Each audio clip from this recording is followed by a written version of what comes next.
Today's show is going to be red hot, and if you didn't know, hopefully my dress gives it away. Today we'll be talking to members of the DC Fire Department and EMS. Yes, we're going to hear about fire, fire safety, what it takes to become a firefighter, and I am even going to put on the gear. So stay right there, and we'll see you back here.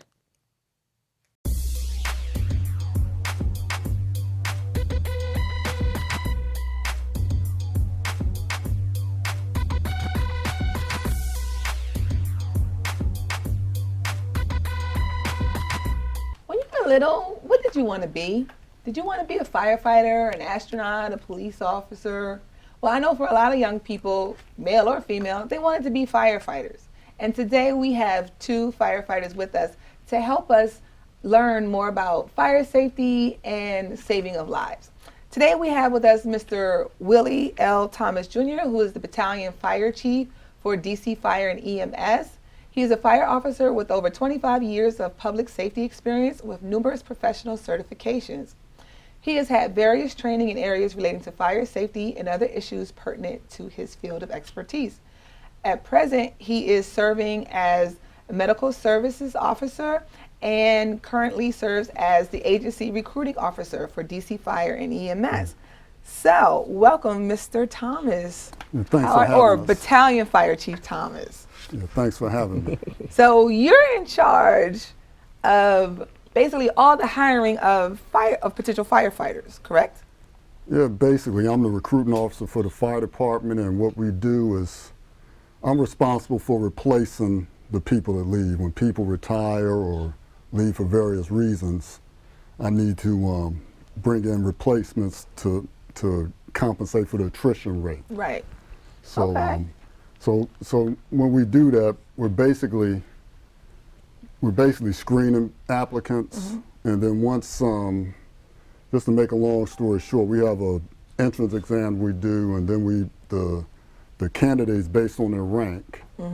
Once I get those names, I send them to the training academy where they do physical agility testing, which is CPAT. And then after they pass that, then we do background checks and things like that, and then send them to get a physical. And if they pass that, then we can hire them. So it's a pretty extensive process. Yes. How long would you say that process takes? It could take, at a maximum, it could take 6 months. Okay. But at a minimum, it could take 3 to 4 months, based on if all the different processes go smoothly for that individual. Okay, so it's a pretty rigorous process, if you would say. Yes. Okay, and in terms of, so you are the one, you're almost like the scout. I mean, I bring up scout because, you know, we always talk about sports here, but you go out and identify whom you feel would best be suited for this position, and then they take the test and so forth and go through the process and hopefully make it on. Well, it's something like that. Through the recruiting, we do advertisement. We go to different schools, different job fairs and things like that, let people know about our cadet program, that our need for firefighter paramedics and our need for firefighter EMTs. And then they apply to take the exam, and then we screen based after we get the names. Okay. And we have a suitability board and things like that where we... So you have like your draft board? Yeah, I guess you could say that. So it's like a board of people. We get together, hey, this name, we go through this person's file, and then we determine, is this person suitable? So it's just like almost like the draft, the NFL draft, with the first pick of the draft, firehouse number. I guess you could say that, but a lot of things, we go by guidelines. You know, Correct, we're not of course. And then we're also, some people get disqualified because they may have a record, or they may have, or when we send them to the police and fire clinic, they may not pass a drug test, or they may not pass a psychological test. So it's a big weeding out process. So you may start with 120 people that go to the physical agility test, and by the time we finish, we may have 30 people left to start a class with. Right, of course. I mean, I don't mean to make light of the process, but like I said, this show, we also kind of try to bring things into a sport perspective. So I always, kind of equate things associated with that. But of course, I mean, obviously it has to be a lot more rigorous, and there's guidelines and things of that nature. But for us layman people out there, something that we can understand. And one of the things I tell people when we're doing recruiting or CPAT orientation and things like that, the DC Fire Department is equivalent to getting in the NBA or the NFL. Of course. If you were a volunteer or you were out doing something else in another fire department, this is one of the premier fire departments in the country. Awesome. And people leave their departments to get with us. Try to do it.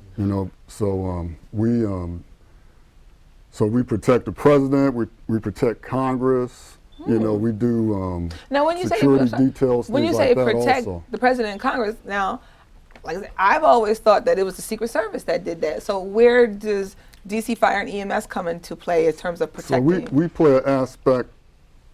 We work with Secret Service, Okay. and where we come into play, we'll have, say they have the State of the Union address, we'll have our units set up in case something happens. Okay. To assist, medical care, fire protection, whatever is needed. Okay. So that's what I'm referring to. Oh, okay. Did not know that. Learn something new every day. Okay. Now, as we were talking, you mentioned the cadet program, which brings me to this young man over here, to Lieutenant Furman Roan. And you've had 26 years, been with the DC Fire and EMS Department for 26 years. And you said you started out as a fireman, correct? I started out as a cadet. Oh, as a cadet, Same so you went through the program. program. But now you are actually an instructor in the program. Actually in charge of the same program that I came through. Oh, excuse me, you're in charge, yes. Please let me know, let me give you your prop. You are, so tell me a little bit about yourself. You were a member of Cadet Class 7, which was in 1992. You graduated from H.D. Woodson in 92. Oh my God, younger than me. Okay, but beyond that, tell me, what else have you done? Basically, my life has been centered around the fire department. I'm a DC native, so this program afforded me the opportunity to be where I'm at right now in my life. I don't want for anything. I really have learned a lot, grew a lot just with this job here. Of course, we have other family things that you do, but primarily, this has been my life. I've had one job my whole entire life, and this is it. It's provided everything I've needed. Awesome.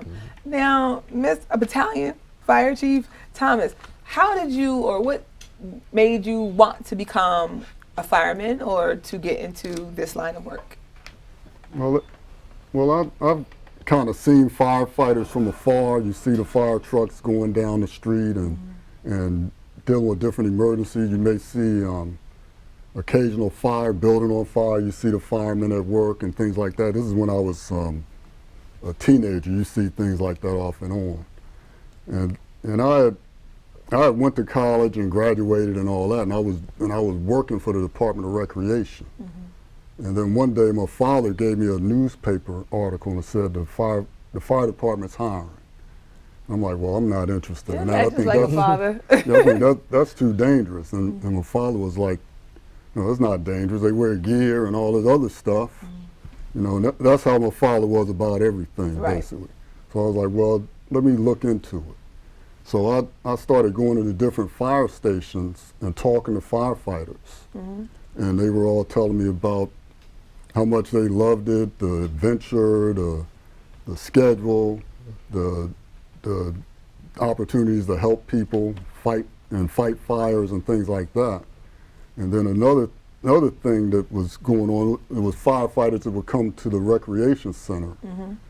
And I would talk to them a lot also. We'd play basketball and all that. So then I think, well, I need to take the entrance exam. And if I'm not interested, then I'm not interested, but at least I'm in the system. Correct.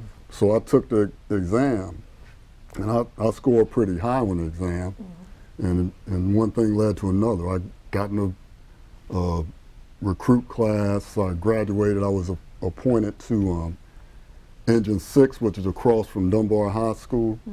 And then shortly after that, I became a fire inspector. and I just moved up the ranks to where I am now, battalion fire chief.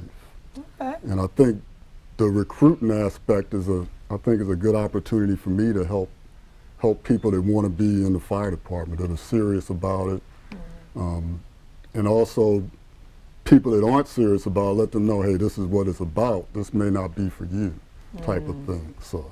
Yes, and it's funny that you say that because earlier you said that you liken the process to trying to get into the NFL or NBA, like this is the premier thing, and you just said, well, this isn't for everybody. I believe certainly that there are certain things that just aren't for everybody, and I know when I coached track and field, I would tell athletes, I was like, you know what?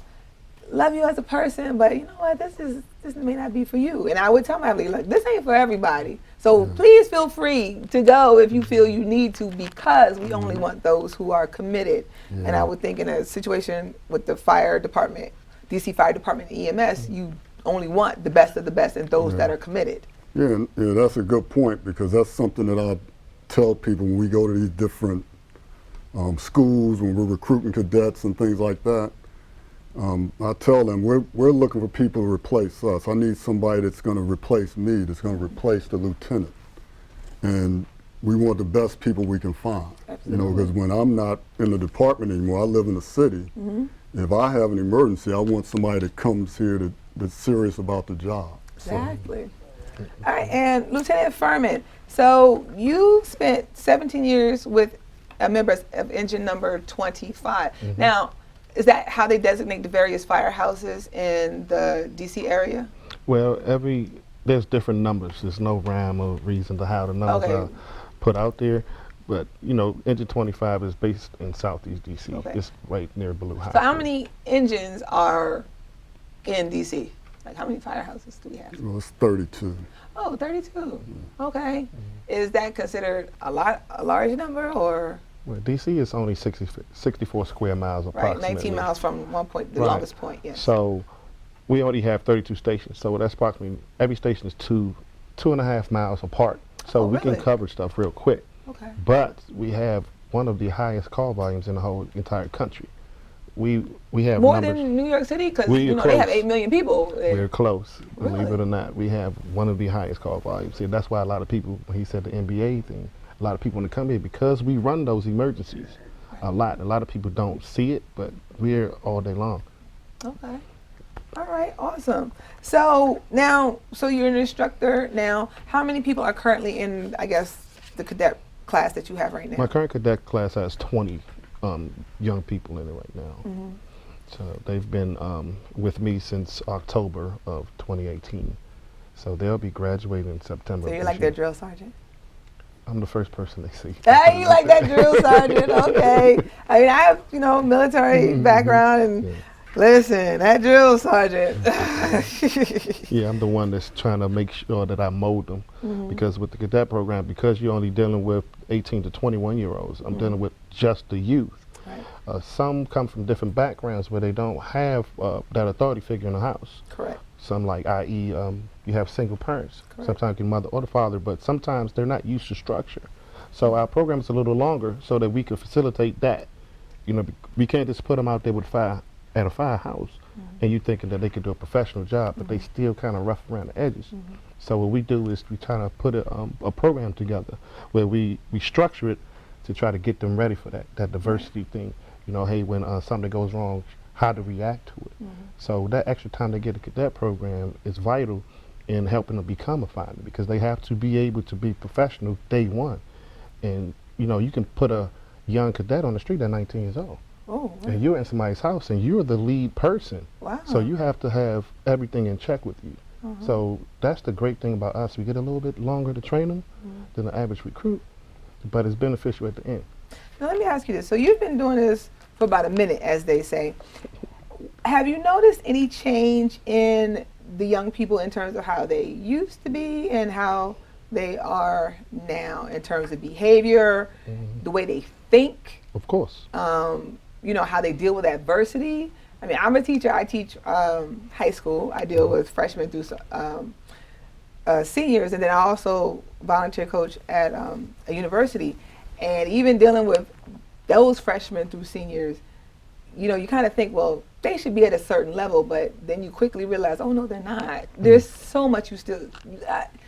You For can't as much take advantage of that at as all. much as the information they have and they think they know, is like, you really don't. Please let me teach you.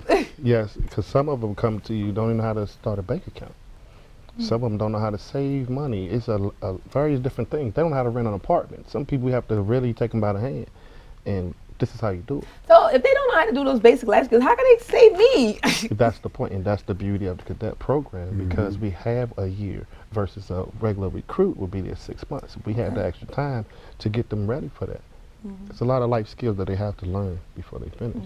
Yeah, because they're not firefighters yet. They're just in the cadet program. Then once they finish that program, then they become firefighters.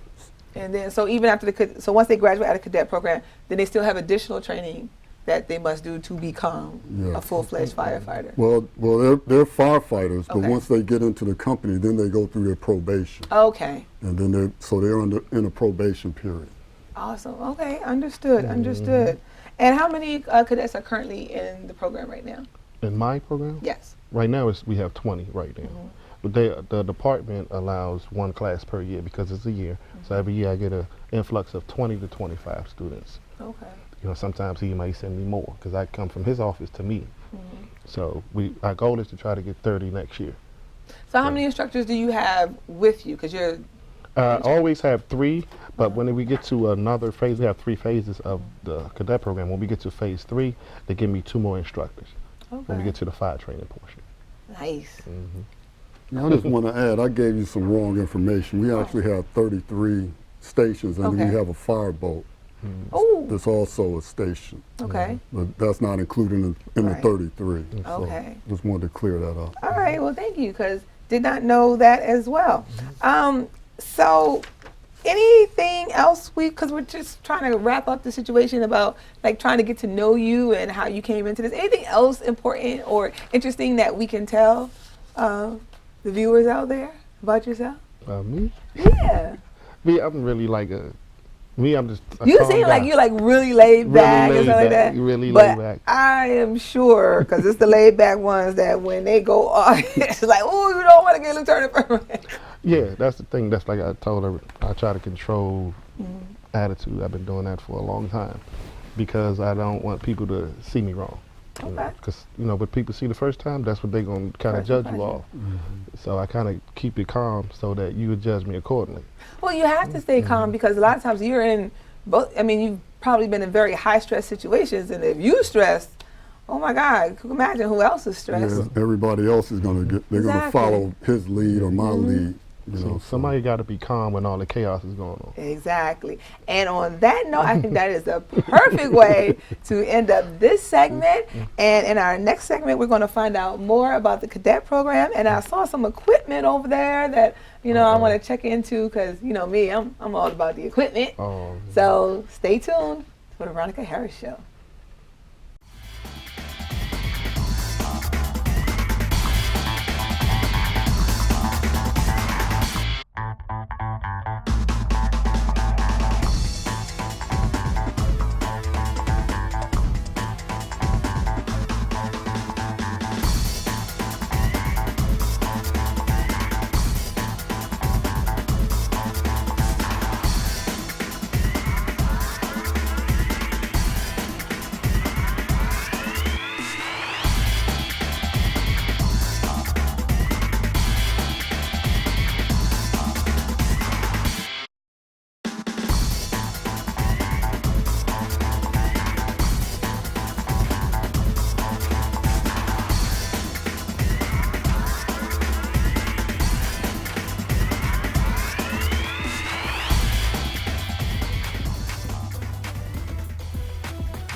Now is the time I have been waiting for.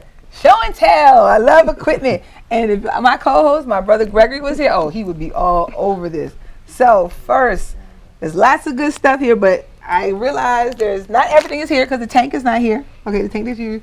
So please, Lieutenant Furman, walk us through what we have here. Okay, this is what we call personal protective equipment. on the department, we say PPE gear acronym for it. Okay. But basically, this is one of the first subjects that we teach at the academy when you get down there to show all the recruits or the cadets, this is what you need to save your life. So Okay. basically, it's made that where every part of your skin is covered. So Okay. once you put everything on, no skin is exposed. No skin. Yes, so it helps you when you go into a fire situation, along with the SCBA, the tank you were talking about. Yes. So we have that with the breathing. That covers the last bit of the face. Okay. So we put 'Cause I on. noticed neither of you have really like facial hair. Are you allowed to have a beard We if not. you're a fireman? You can have them, but you know some of us that's up from pseudofolliculitis barbae, Okay. which is the bumping up. Right. They have to put a form on file. Okay. But you know, in our department, we like you to be clean shaved because once you take a test, we have to take a test when we first get fitted for one of these mags, Mm-hmm. and you cannot pass the test unless you're clean shaven. Okay. So a lot of us try to be examples for the rest of the people. Got to be like this. Exactly. You can't leave Yeah, from and, behind. and the reason we do the fit test, it has to be a seal to not allow any air to get in when Right. you're breathing through the air bottle. Okay. Okay. So let's keep going. So when you, we train recruits and cadets when they get down to school, we have to put on everything within 90 seconds. So you have to get in all of this plus the tank in 90 So seconds. You have to put this part on in 60 seconds. The tank will give you 30. So, Thank you. Generously, give me extra 30 seconds. Okay, I can use that. Thank you. but let's just imagine if you have a fire situation across the street from the firehouse, you got to get dressed quickly. Can't be like, wait, hold on. Wait, Because I know when I was coming through the training school, you probably did it too. We used to have a rake contest race. Who Okay. could put their gear on the fastest? Yes. Okay. So Yeah, this will have to happen all the time, and we'll do it standing here. We'll make them do it on the truck. We'll do it outside the truck, so they in different situations where they have to get dressed. Of course. Because sometimes when you're inside the cab, it's not a lot of space, so Right. they still got to do it at the same time. Okay. All right. So what do we have here?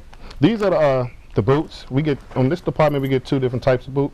This is one pair. These are the leather ones. Then we have some glow boots, which are more rigid and more sturdier boot. They give us two because we have to change them out. Right. Like twice a year, we got to switch gears. So they give us two sets of this, Okay. and this is one set of boots. But we have the boots. This is the personal protective pants, along with suspenders. We have to have suspenders on because we don't want our pants to fall. Or when we crawling, Of course when not. we Of course crawling, not. you don't want to. And you don't have time to really adjust the Right. belt. Now I noticed that as you have them, the boots are inside the leg of the pants, and Yeah. is that obviously to help with time? Right. That's just like if I took these and I was to put them on the floor. Right. When you grab them, I would grab them and you put your foot in. Okay. So once you get both feet in, all you got to do is pull it up. Pull up. The suspenders are over, and you have the pants are done. Okay. Just that fast. Now, and I noticed there are no zippers here. There's, We don't have time for that. don't have time for the zippers. Okay. So it's the Velcro. It's the quickest thing, and it's also this Velcro it does very good in fire situations. We don't have to Okay. worry about it. We have this, so it's full. You won't get even if you don't have time to button it. Guess what? We can You do can always this. have it up. We still got this. We got three things that we can do to keep these pants locked. Keep them. So one of them going to work. If one of Okay. them break, we have all this. Can't have any pants falling down. Right. Got to keep your pants up. Yes. All right. So that's what we have here, and this thing right here. Same as the pants. That's the coat, and it's made the same way. Only difference with still have the Velcro again. Okay. Everything's Velcro. Then you have the buckles. So Okay. we train them to do the buckles and the Velcro. Okay. Because let's say this comes open, now you're exposed to the heat. Exactly. But if you have this on, you still got this flap here saving you. And Also, this is the radio. Same thing with your radio at work. We put the radios in here. It holds the radio in place, so that's not dangling everywhere. right, of course. And of course, you have the reflective. Yeah, so you can see. So you see. Okay. Moving on. This right here is. since I'm over here, I Yeah, can you share can this. tell this. This is a Nomax hood, and it's fire retardant. So once we put this on, it covers the neck and all that, ears, and then when you put your helmet and everything else on, you're protected. If you didn't put this on and you were in an actual fire, then you're going to be in a position where you end up getting your neck and your ears burned. Oh wow. Okay. With the gloves, these are good for if you're in a fire situation, but also just for, say, you're extricating someone from a vehicle, Jaws of life. to protect your hands, or you're chopping with an axe or using a Halligan bar to pry something open. So that'll protect your hands. And as you look at this, you notice it's a Thumb hole. So this is, your wrists are covered, and you have the glove on also, so everything is covered. Okay. So nothing is exposed. All right, and this little baby. And this is your face piece. So this, when you put this on, we don't have the air bottle here, Right. but it's a mechanism that locks into this, and then you can regulate the airflow. So we can go into more details, but it's emergency situations where you can control the airflow if needed So this would be connected to the tank. to the bottle. It's, What's the it'll be bottle? on your face, and then it's a regulator here, and it's a line that goes to the bottle. Oh, it's not a tank. No, it's not. No, we don't call it. A tank. We call it air bottle. Okay. So then you have the bottle can be cut off at the base, and then when we want to exchange the bottle, then we cut it off, disconnect it, take the bottle out, because it's a harness that goes with the bottle also. It's a harness with a frame, and the bottle goes inside the harness, and everything is connected, and the airflow goes from the bottle through the harness to the regulator and through the face. So how piece. much oxygen does a person have when they have that bottle and a tank? When you, well, it can last. It kind of depends. It could last 30 minutes, maybe more, depending on what kind of condition the person is. The better shape the person's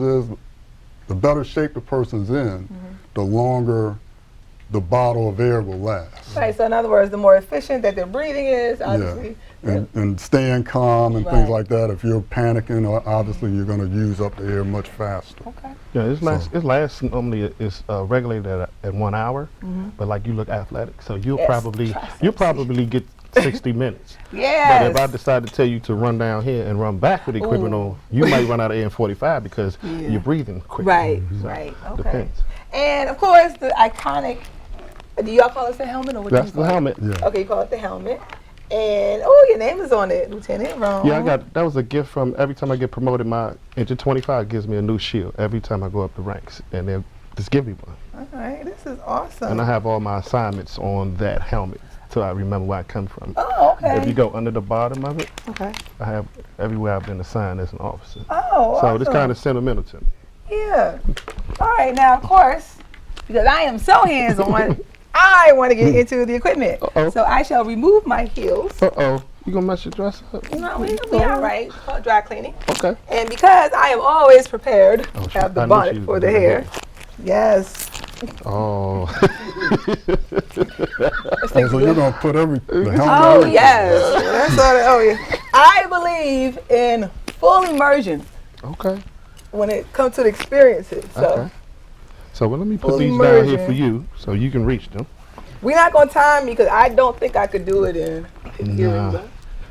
I don't think I could do it in 6, Yeah, we 90 won't seconds. worry about time. Okay, We won't so- So worry what you about- want to do is take. Do I both jump in your with both feet? hands- You might fall that way. I don't want you to do that. So what we like to do, if you're coming from this side, Okay. you want to open so you can sturdy yourself and put your Okay. foot on it. One foot in. Yeah. Okay. I wear, okay, obviously you wear, okay, I wear a 10, so I can fit this. Okay, that's Yeah. cool. But I was like, if your feet were any smaller, we'd be in trouble. Okay, All right, now. so I got my boots, got my feet in So while you're boots. down there, grab both sides of the pants on the right side and pull straight up. Okay, once you get here, now take your arms and go through each suspender on each side. See now, what I like to do, once you get here, you have the pants on. You see these little tabs here? Looks like kind of a parachute. You have one on each side. Take them and pull them forward. And just pull them straight down. What? I can't- It should where you can hook Okay. right in. Pull it forward. And that holds your pants up. So they don't fall Oh, down. awesome. So now you can concentrate on latching. Gotcha. Velcro first, button, then the outer button. Wait, what outer button? Oh, the outer belt. Velcro, Okay. You got the little button right there. Right, little button. Then do the belt. See, this is not conducive for nails, but we And do while the- you're on the belt, now let's tighten the belt. Now you have the pants on. Yes, yes. Yes, form fitting, flattering, yes. This is the newest thing on the runway. Okay. Okay. Next, what's We're the, gonna teach you I'm gonna teach you the coat method. the coat We have method? different methods of There's a putting this coat method. on. I thought it was one armed than the Now, other. there's a thing called over the head. Like I can take this Oh, and throw it over my head, like so. okay. But I'm going to teach you the coat method. Okay. Since you still have your nice dress on, Okay, just put it thank on like a coat. Ouch. I'm thinking I'm about to do. Ooh, oh my Lord. This is heavy. Make sure your thumbs go My through thumbs. this. Okay. All right. And Okay, then from the top, start clicking. clicking. Start clicking them in. The metal pieces. Do metal first, then the Velcro. Okay. Yeah, I couldn't have been a fire person because I can't, I like my nails done. Now take one big swoop. I just come from the bottom and I straighten as I go up. So what it is put your hand in a new position. And I'm ready to do this. Exactly. Ah, I'm ready. Hey. So now you have the coat and paint. So the next thing we like to put, a lot of people want to put that on first. Uh-huh. So you put that on because once you put this on, that's got to go over there. So when you put the See, hood on, that's why I have this. okay, roll it down, all the way over, till you come down. Oh, don't mess Okay. my lashes up. Now, I want you to take the top part back off because you got to put the mask on. Take you off here. Oh. Take this part, let it fold back. There we go. Oh, okay. Now what you do, the mask, I can't hear anything. Is somebody talking? you will put your chin here, Okay. and then we're going to pull it over your head. Keep on. Uh-oh, pull it to you. My head is big. Ah, there you go. Oh, Right in the wow. nose cut. I ain't gonna tighten it down on you. But what you do now that you got that on, this is gonna come over top of everything. Ow. Oh my God. Yeah, so basically this comes over everything. Okay. Then you put the helmet on. Okay, we like to let these down because now you have extra room for your ears. My ears. Okay. So once you put that on, as you see, we don't see none of your skin but your fingers right now. Yeah. How far down is it supposed to come? It's gonna, once I do this, Uh-huh. it'll sit where it needs to sit. Okay. So everybody got their own little thing. Mine's is set so I can just put my gear on. It's so set that it's not And you going. don't have to Normally do- this would connect because mine's already connects for me. Right. You don't have to deal with all this hair. That's Right. coming And then you put your gloves on like. out. Yeah, I need to. Somebody will have to dress me. Yes. Okay. So now, as you can see, all skin is covered from top to bottom. Yes. I don't feel. Yeah. Okay. And you have to run with this? Yeah. Yeah, we do all types of stuff with that on. Yeah, you'll lose about 30 with that. Oh God. You good? Wait, Let I'm me help you crooked. out. You want to take it off? No, that's what I'm trying to do. Wait, I'm crooked. All right, here we go. Awesome. So that took what, about 5 minutes? Only difference, this right here, Uh-huh. this hood will be inside of the coat. Okay. It won't be dangling on the outside. Other than that, you'll be good to go. All right, we'll check out the gosh. All right. So, well, okay, so I was talking to Take that off. All right, so people can hear me. Let me help you with this part because I know it's hard. All right, now I'm gonna help you with the mask. Go forward. There we go. Okay, so let's start right here. Well, that was amazing, and I just like, I have a lot. It's not binding or anything, but obviously this is bigger than probably what I would need. But this is okay. So could I get the hat and the regulator one more time, just so you can see me again? So can we just do this one more time? Put it on, Okay. please. Okay.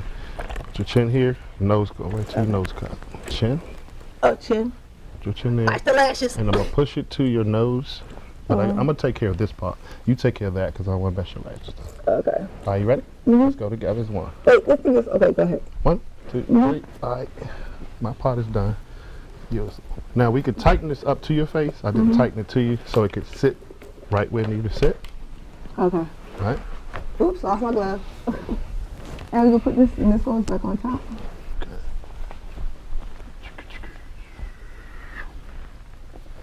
There we go. Now you're completely dressed almost. And my hat, my helmet. Oh, I need help. There we go. All right. Yeah, again. I'm stylish. Yeah, that ain't gonna work. Oh my goodness. That's gonna be you. Yes. Okay. So now we see it all here. Okay. All right. Now help me. Okay.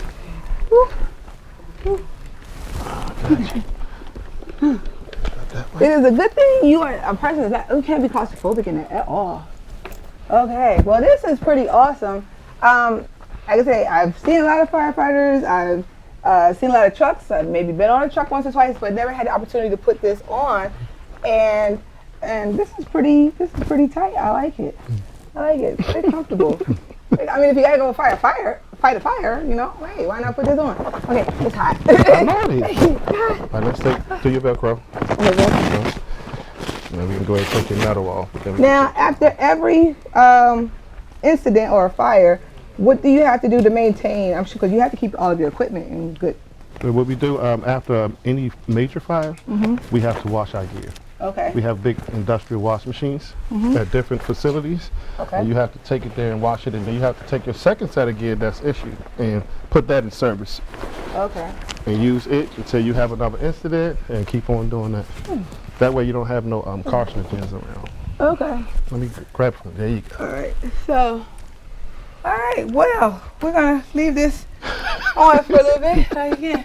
Yeah. See, I look like I lost 20 pounds. I'm really skinny now. Anyway, but no, thank you so much for allowing me to put this on. This is pretty.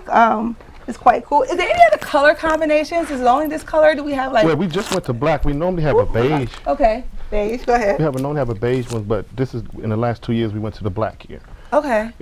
They have it in New York, Chicago. We like the All black right. gear. We did some studies on it. Works better. You know, I'm partial to a little bit of camo, so I just, I don't think you can get it I here. just want to, for fashion, I Yeah, gotta what- look good when I fight the fire. Yeah, one of the things with this black is if it's damaged by excessive heat, it'll turn like a light color. Okay. And that's how we know that we can just take it out of service and replace it. All right, awesome.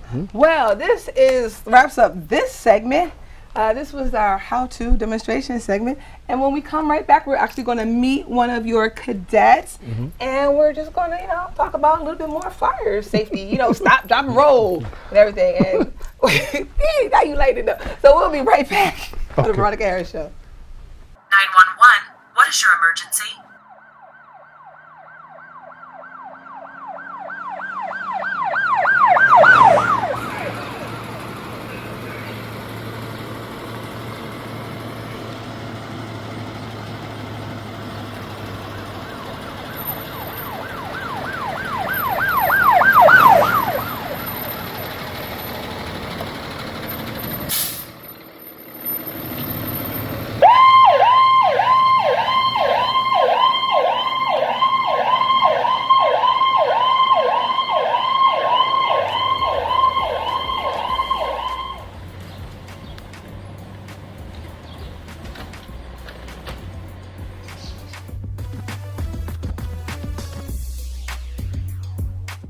Yes, and we are back. Oh my goodness, all that uniform I had to put on. Woo! I've always respected the firefighters, but I have more respect. I'm like, really? You got to?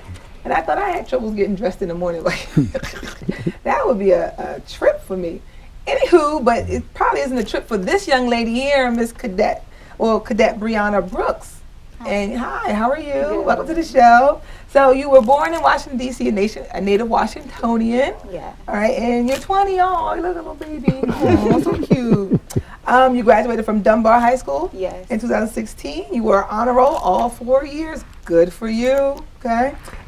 You were also a cheerleader. I won't hold that against you. But you did play on the basketball team, so you've been redeemed. You've done some community service, obviously helped out your community through the Urban Alliance, and you actually have attended Trinity Washington University, Yes. where you majored in education. See, yay, teacher. Okay, we'll take the cheerleading thing off the. Okay, you're good again. However, you are now taking a year off, correct? Yes. And you're taking a year off to be a part of this program. Yes. So, what made you say, okay, I'm going to stop living the college life and train to be a firefighter? While it's a noble profession, it's a dangerous job. Let's be real. It is a dangerous job. So, what made you decide to do that? At Dunbar, when I was about to graduate, the recruit came in and talked to us one day. And they was just telling like a lot of things about the cadet program. And I was like, okay. maybe I think this job for me because I like EMT also. I like the hands-on part. So, but you had to be 18 through 21. At the time, I was only 17. So I was like, maybe I can't do this because I'm not old enough. So when I graduated, I went to college for those 2 years, and in 2017, I applied in June. And then since then, I just been calling, hey, my name Brianna. I applied for your cadet program. I really want to be in it. I was talking to Chief, and I was just telling him, like, I really want to do this. So last year, I think I was still in school last year, like around February. I got to my email. It was saying, oh, you have been in the cadet, you have been, I guess, picked to do the cadet program. Go to this place and do your fingerprinting. I was like, oh, okay, let me go then.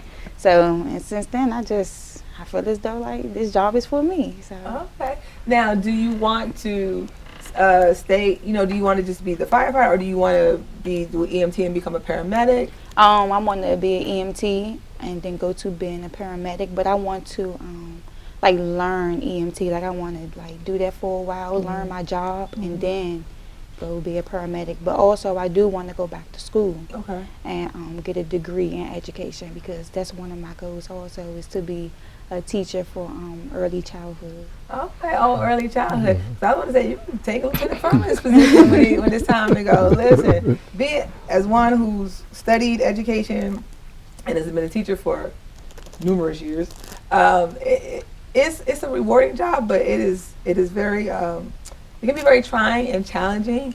But I think, you want to teach and you want to save lives. To me, put you up for sainthood. Get you up for sainthood. So how do you like the cadet program thus far? I like the cadet program because it teach us young people how to be self-disciplined. Basically, for example, I'll say we have this EMT book. Like right now we're in EMT. And we have this EMT book. It's 46 chapters. So I'm like the type of person, I like to go outside. I like to go shopping. I like to hang around my friends. But with self-discipline taken into place with this program, it's like, okay, you're going to study this book or you're going to go outside.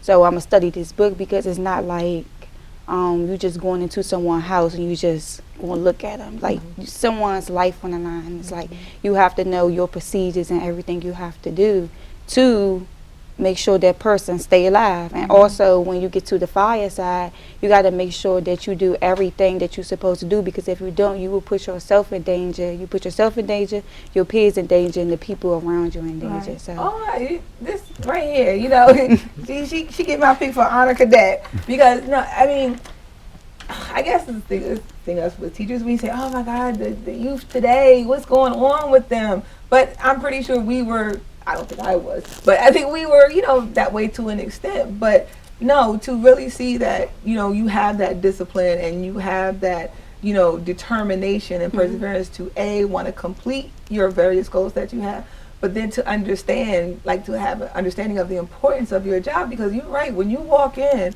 you might not get a second chance to save that life, but they're calling you because they're putting their life in your hands, literally. And I like how you said, not only would you hurt, maybe, put the person in danger yourself, but you said your peers, which is so important. I think a lot of times we forget that things that we do affect other people. And when you're part of an engine and you go out on a call, you're only as good as the weakest person on that truck. Yep. So I think that's, to me, you're far away ahead of the game. Now I need to ask about something that I know that has been associated with the fire departments for years and years and years. Dalmatians. Do y'all have one? Not in DC. No. Not in DC. They don't allow pets in there at all in DC. Okay. I think way back in the 1800s, they used to have dogs and things like that, and they get run over by the carriages. That's what they had back then. Yeah. So that didn't work out too well. So, Okay. Well, I just wanted to check. Just wanted to check because I see it. What other interesting stories, because I mean, being as firefighters as long as you guys have, I know there's been some interesting stories. Has to be. Yeah, I mean, you asked me earlier about my first fire. Yeah, that's what I was going to say. All right, tell me a little bit about your and because he's a battalion fire chief, he has to go first. Yeah, I'll race you. Tell me a little bit. The first time you went out on call. Well, I think Was one. there anything like backdraft?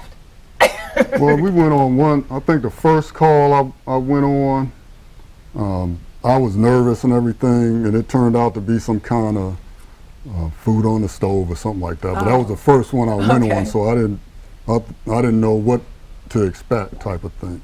But the first fire that I went to, it was a little row house on North Capitol Street, and I was the lineman. You know, the lineman is the guy with the hose, and he goes in and puts the fire out. So that's what my job was that day. So I went in, went through, put the fire out. So that was exciting. You know, that was like as you know how it is. That's like an adrenaline rush when you put the fire out, especially when you're the main guy that got there first and put it out. Okay. So- So you said lineman, and you were the guy who put the fire out. So clearly there's positions or roles on the truck. Yeah. And so could you just tell me a little bit, like, what are the various positions or roles on the Yeah, truck? so on the engine company, you have the lineman, you have the layout person, you have the wagon driver, and you have the officer. Okay, so the person that's in the front steering the truck driving, he is the, Wagon driver. okay. And the layout person is the person who, He basically deals with the water supply. You know what? If you see a fire truck and you see all that holes in the back, right before they pull up on the scene in front of the building, then that layout person is going to pull some supply line off and connect to a hydrant. okay. So that a lot of people, that's not as exciting as actually being a lineman, but that's very important because if you don't have water, you course. can't put the fire Exactly. out. So And then the lineman is the person who, he advances the attack line. The holes you see on the side of the fire truck, he advances that to wherever the fire is located. and they're actually putting out training. Okay. And what about what's the person that's on the back of the truck driving? What did he do? Now that's a different apparatus. That's Okay. that's the ladder truck. Ladder truck. Okay, yeah, ladder Yeah, truck. so that's the tillerman. He drives the back. Okay. And the reason he does that is the tiller truck is long, and you have to be able to maneuver through alleys and things like that. So when the driver is turning this way, the tillerman is turning the other way. So the wheels are counter turning to get into different tight spaces. Now, I mean, we're all born here in Washington D.C., and we know the streets in D.C. aren't like super wide. They're pretty, and can be pretty narrow in some cases. Is it difficult to get those trucks through? Yeah, it is. But they do their training. They don't get out there until they are proficient at handling an apparatus. Okay. So it's extensive training that's involved before they're out there doing that. Yeah, because I've definitely heard of accidents with cop cars, but I've never heard of an accident with a fire truck. Well, No, that's a good they out Yeah. there, but we get in our share of accidents, but there probably haven't been major accidents. There hasn't been too many accidents like that, fender bender type of Right, things with okay. us. So It's like, get out the way, we're coming through. Right. All right, so that was your story. Lieutenant Furman, what was your first fire? Well, my first memorable fire was at St. Elizabeth Hospital before they fixed it all up. And 2:30 in the morning. Had a detail officer, so I didn't have my regular crew there. So I'm a rookie. I don't know this officer. He's getting some overtime for the night. So we get a fire middle of the night. We get there, get off the truck, grab the hose. I look, the officer's gone. Gone. Hey, just me and him around. The layout man is at the hydrant on the other side of the wall. It's just me. It's dark. So I see a little light. He went in that door. So, okay, the fire's over there. So I go in there.